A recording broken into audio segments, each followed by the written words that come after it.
Now that some countries are slowly opening up to tourism, you may be thinking, well, how do I save up to travel? I might not be traveling for this year, but what about 2022 or 2023?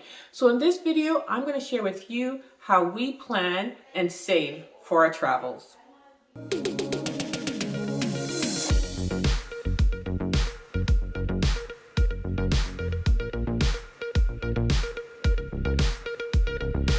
Hi everyone, my name is Jackie. Welcome to our channel where we try to highlight our experiences of sharing different cultures and foods and history of different places around the world with our kids. We hope that we inspire you to travel with your family as well. So if you're new here, welcome, and I hope that you consider subscribing. So traveling as a family can be expensive, but if you plan ahead and budget for it, it is possible to have a fantastic trip as a family to places that you might have thought was just off your bucket list and you had to wait until you retired to travel there. So in today's video, I'm going to share with you how to plan and budget for travel. Tip number one, have an account that's strictly for travel. So we have a savings account that is designated our travel account, and we take out a certain amount of our pay and it goes automatically into that travel account. Now we don't use that account, we don't dip into it, we don't go on shopping trips or go out to dinner. We don't dip into that travel fund at all. We have prioritized travel. It's very important to us, and we love to share those experiences with our kids. We love to, have them meet new people and see new sights and appreciate the world around them. So it's very important to us, and so we designate an account that is just for travel. So that might mean we cut out other things out of our lifestyle that other people might do, but we've prioritized travel, as I said, and the kids totally enjoy it when we go. So we designate a certain account for travel, and when we save up enough, then we go on our trip. Tip number two, we eat at home. So we're a family of 5, and if we're eating out often, you can spend hundreds of dollars a month on eating out. We go out to dinner for birthdays and special occasions. If there's graduation, if someone gets a new job, if there's something to celebrate, then we go out to dinner. Otherwise, we eat at home. We don't order takeout. I buy enough groceries and we have breakfast, lunch, dinner at home. And you'd be surprised how much money you can save if you stop eating out. Tip number 3, check your account to see if you can cancel any memberships or subscriptions. Now that we're kind of at home and we were on lockdown for a long time and, going from gray zone to orange, all those colors for the pandemic, my husband and my son, they had a gym membership and they've cut that out.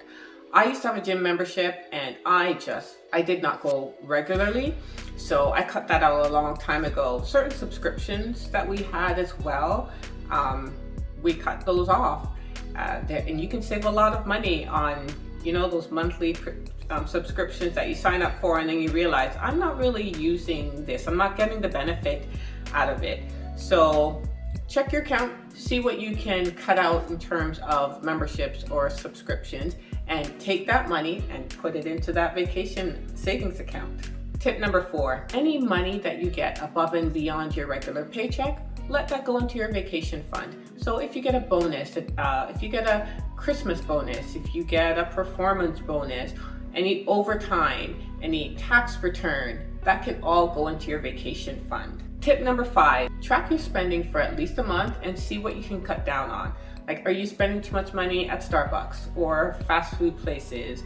Or are you shopping on Amazon too often? Are you going, online shopping too often? Now that we've moved from a cash society to more of online, I think that it's much easier for us to overspend. When I used to have cash in hand and I had no, debit or credit, I would be much more careful with what I spend my money on. Now that it's easier to just buy things online, I find that it's much easier to spend more than what you might have, what you might have wanted to spend. And so if you, take a month's worth of transactions on your banking statement and see how much you spent on things that you didn't plan to spend on, You might be able to cut out, going out for breakfast or going to get that coffee, latte, frappuccino, or whatever it is at Starbucks. You might be able to cut that out and take that money, put it in the vacation fund. And the last tip is write things down. Now, I'm a paper and pen kind of girl. I do use, a reminder or OneNote on my phone, but I like to write things down. To me, it makes things more concrete. So if you want to plan a trip, let's say to go to Italy, for example, and you say I want to go in 2022 and I have 12 months or 18 months to save, start doing your research and find out how much those airline tickets are going to cost, how much accommodations are going to cost, about how much food is going to cost. Make a budget. And then, once you have a cost, then you can divide that cost by 12 or 18 months, and you'll know exactly how much you need to save for each month. And that's a concrete way of setting a goal and knowing, okay, I can't do this or that this month because I need to save that amount of money in order to have the amount of money that we need to go on that beautiful trip to Italy. And Italy is worth the saving and the sacrifice, absolutely.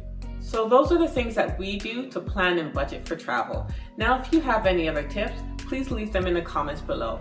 And if this video was helpful to you, don't forget to hit the like button and subscribe. Until next time, take care.